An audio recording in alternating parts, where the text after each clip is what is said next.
Bien, ahora nos corresponde entonces hablar de la jurisprudencia de la Corte Interamericana de Derechos Humanos como fuente del derecho colombiano, ¿de acuerdo?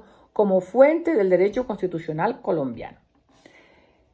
Ya sabemos que los tratados de derechos humanos ratificados por Colombia y que prohíban su limitación en estado de excepción hacen parte del orden interno, es decir, priman en el orden interno, son parte del bloque de constitucionalidad en sentido estricto, de acuerdo con el artículo 93 constitucional.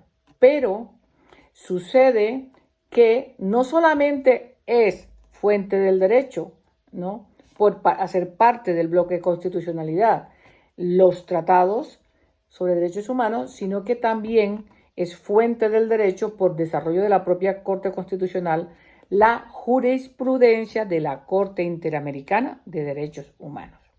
¿Qué ocurre? Que la Corte Interamericana de Derechos Humanos es el máximo intérprete de los tratados y convenios internacionales sobre derechos humanos de la región. Y esa Corte también, como máximo intérprete de estas normas, necesariamente desarrolla una labor de interpretación que va a establecer en aquellos casos en que la interpretación también sea amplia o abstracta o que dé lugar a diferentes sentidos en los cuales puede interpretarse ese tipo de normas, como son los tratados internacionales y los convenios internacionales sobre derechos humanos. Esa labor le corresponde entonces precisar cuál es el sentido.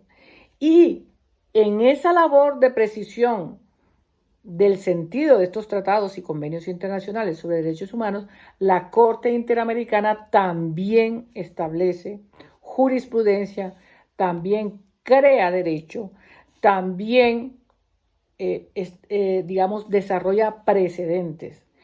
Y la Corte Constitucional colombiana, cuando le ha correspondido estudiar esos tratados internacionales o convenios internacionales sobre derechos humanos, si no tiene muy claro cuál es el significado, cuál es el alcance de las disposiciones de esos tratados, recurre a la jurisprudencia de la propia Corte Interamericana de Derechos Humanos. Y de esa manera, entonces, la jurisprudencia de la Corte Interamericana de Derechos Humanos se convierte en fuente del derecho.